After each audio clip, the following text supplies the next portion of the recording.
मेरा नाम सानवी है। मैं एक साधारण गांव की लड़की थी। घर में शादी की तैयारियां पूरे जोर शोर से चल रही थीं। जिस दिन हर लड़की का सपना होता है, वो दिन आखिरकार मेरे जीवन में भी आने वाला था। मेरा रिश्ता गांव के ही एक अच्छे परिवार में तय हुआ था। दूल्हे का नाम था आदित्य। वो पढ़ा लिखा और समझदार लड़का था। गांव के कई लोग उसे इज्जत की नज़र से देखते थे। मेरे पापा धर्मवीर किसान थे और बहुत मेहनती। माँ सविता घर की जिम्मेदारियों में हमेशा व्यस्त रहती थीं। हमारे परिवार में दादी कमला देवी, चाचा चाची सुरेश और पुष्पा और उनका बेटा अजय भी साथ रहते थे। पूरा संयुक्त परिवार था। घर में हर कोई शादी को लेकर बहुत खुश था, लेकिन उस खुशी के पीछे छुपी हल्की सी बेचैनी मुझे महसूस हो रही थी। दादी कभी कभी अजीब बातें करती, जैसे, बहू, ये पढ़ी लिखी लड़कियां आजकल घर की इज्जत संभाल पाती हैं क्या? कहीं आगे चलकर तेरी बेटी भी तुझे शर्मिंदा न कर दे। माँ उन्हें समझाती, माँ जी, सानवी ऐसी नहीं है, हमने इसे अच्छे संस्कार दिए हैं, ये हमारी इज्जत बढ़ाएगी। लेकिन दादी की शक वाली नज़रें हमेशा मुझे बेचैन कर देती थी। शादी से कुछ दिन पहले की बात है। माँ मेरे कमरे में आई और बोली, सानवी, तुझसे एक बात पूछनी है, तू बुरा मत मानना। मैंने मुस्कुराकर कहा, माँ, आप मुझसे कुछ भी पूछ सकती हैं। माँ ने रुक रुक कर कहा, देख, तू 5 साल हॉस्टल में रहकर आई है।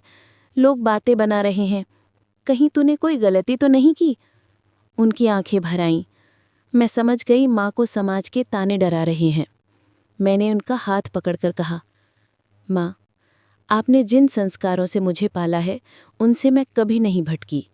मैंने कभी किसी की नज़रों का सामना गलत नीयत से नहीं किया। आप निश्चिंत रहिए।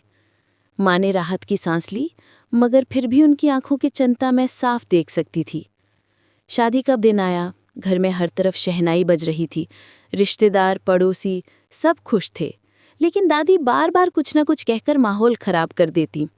माँ, आजकल की लड़कियां दिखावा करती हैं, पता नहीं ये बहू कैसा घर संभालेगी।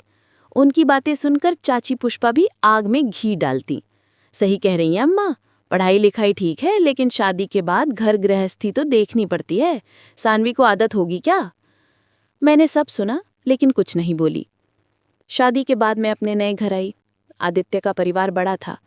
वहाँ दादी शांति देवी, सास ससुर और उनकी छोटी बहन नेहा भी थीं।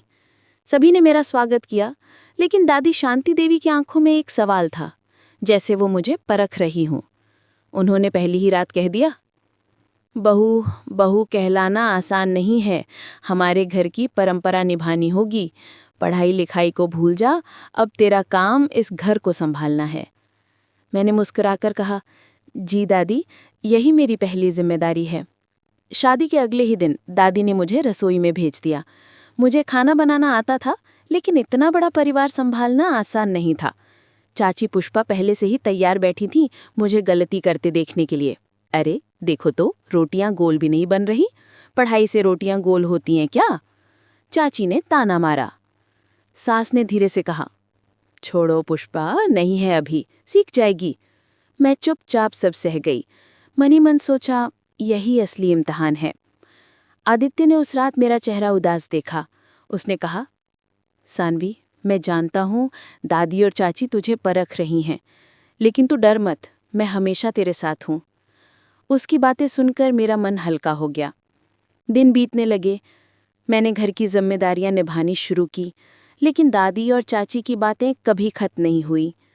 कभी वे कहती, पता नहीं 5 साल हॉस्टल में रहकर क्या किया होगा। कभी, बहुत तेज है ये लड़की, कहीं हमारे बेटे पर हावी ना हो जाए। ये ताने सुन सुनकर कभी मैं रो पड़ती, लेकिन माँ की बातें याद करके खुद को संभाल लेती। एक दिन घर में रिश्तेदार आए हुए थे। मैंने सबके लिए खाना बनाया। सब ने तारीफ की, लेकिन दादी ने सबके सामने कह दिया, अच्छा बनाया है, लेकिन बहू को सिर्फ दिखावा करना आता है। असली संस्कार तो तब पता चलेंगे जब कोई मुश्किल आएगी। मैंने कुछ नहीं कहा, लेकिन मेरे आंसू छलक पड़े। उसी समय आदित्य खड़ा हुआ और बोला, दादी, अगर आप हमेशा सानवी को नीचा दिखाएंगी, तो ये कैसे अपनेपन से घर संभालेगी? घर में सन्नाटा छा गया। दादी गुस्से से चली गईं। चाची पुष्पा ने तुरंत फुसफुसाते हुए कहा, देखा, अभी से पति को बहका रही है। धीरे धीरे घर में माहौल ऐसा बन गया कि मुझे हर कदम पर परखा जाने लगा। सास माँ मुझे समझाती, सानवी बेटा तू धैर्य रख, समय के साथ सब ठीक होगा। लेकिन धैर्य भी तो आखिर इंसान की एक हद तक ही साथ देता है। मेरे पति आदित्य हमेशा मेरा साथ देते। जब जब दादी मुझे डांटती वो खुलकर मेरा पक्ष लेते। लेकिन इससे घर के बाकी लोग चिढ़ने लगे। चाची पुष्पा तो हर बार कहती, देखा बहू ने आते ही बेटे को अपने वश में कर लिया, अब तो आदित्य माँ बाप की नहीं सुनेगा। उनकी ये बातें धीरे धीरे घर में और तनाव फैलाने लगी। सास माँ बीच बचाव करती, लेकिन दादी के शब्द सबसे भारी साबित होते। एक दिन घर में चाची पुष्पा का जन्मदिन था। मैंने सोचा क्यों ना मैं कुछ खास पकवान बना दूं। सुबह सुबह उठकर पूरी मेहनत से पकवान बनाए। सब लोग खाने बैठे, सबने तारीफ भी की। लेकिन दादी ने सबके सामने कह दिया, अच्छा मत बनाओ इसकी, बहू ये सब दिखावे के लिए कर रही है। असली बहू वो होती है जो चुपचाप काम करे, दिखावा ना करे। उनकी ये बातें सुनकर मेरा दिल टूट गया। मैंने मुस्कुराने की कोशिश की, लेकिन आंसू रुक न सके। आदित्य ने तुरंत कहा, दादी अगर मेहनत से बनाया गया खाना भी आपको दिखावा लगता है तो हम क्या करें। पूरा माहौल एक पल में भारी हो गया। चाची पुष्पा ने फुसफुसाकर कहा, देखा मैंने कहा था ना, बहू ने बेटे को पूरी तरह अपने वश में कर लिया। आदित्य की छोटी बहन नेहा भी अक्सर मेरी पढ़ाई को लेकर ताना मार देती। भाभी आपने तो इतनी पढ़ाई की है, अब तो आपको नौकरी करनी चाहिए ना कि रसोई में खटना। उसकी बातें सुनकर मैं सोच में पड़ जाती, क्या सच में मेरी पढ़ाई बेकार गई। पर फिर माँ पापा का चेहरा याद आता। मैंने खुद से वादा किया था, पहले परिवार फिर बाकी सब। दिन गुजरते गए। एक रात जब मैं रसोई में बर्तन रख रही थी, तभी दादी शांति देवी आईं।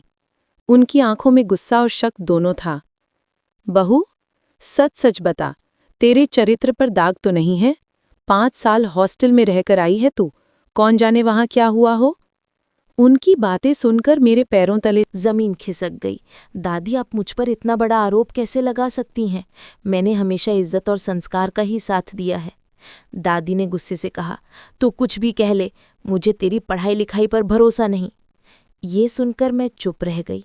लेकिन आदित्य को जब ये बात पता चली तो उसने दादी से कह दिया, दादी अगर आप मेरी पत्नी पर उंगली उठाएंगी तो मैं इस घर को छोड़ दूंगा। ये सुन के ही घर में जैसे तूफान आ गया। चाची पुष्पा चिल्लाई, लो देखो बहू ने आते ही बेटा माँ बाप से अलग करने की धमकी दिलवा दी। सासू माँ रोने लगी, हे भगवान ये घर टूट न जाए। अब मामला इतना बढ़ गया कि घर के बुजुर्गों ने फैसला लिया, बहू को खुद अपने कर्मों से साबित करना होगा कि वो कैसी है। सानवी तुझे घर के सारे काम अकेले संभालने होंगे, तभी पता चलेगा कि तू इस घर के काबिल है या नहीं।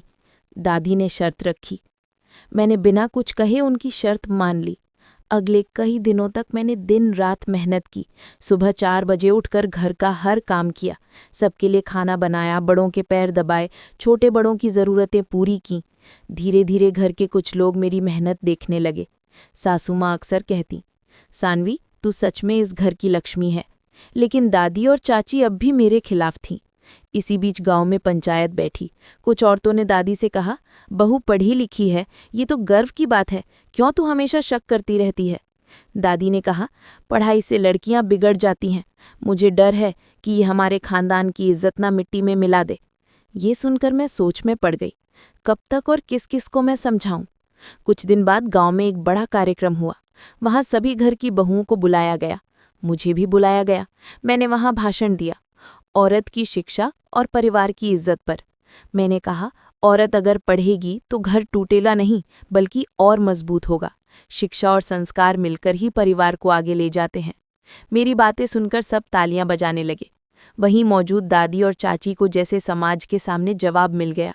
दादी की आंखें भर आईं। उस रात दादी मेरे पास आईं। पहली बार उनके चेहरे पर नरमी थी। बहू मुझे माफ़ कर दे, मैंने तेरे बारे में बहुत गलत सोचा, तू सच में इस घर की इज्जत है। उनकी बातें सुनकर मेरी आंखों से आंसू बह निकले।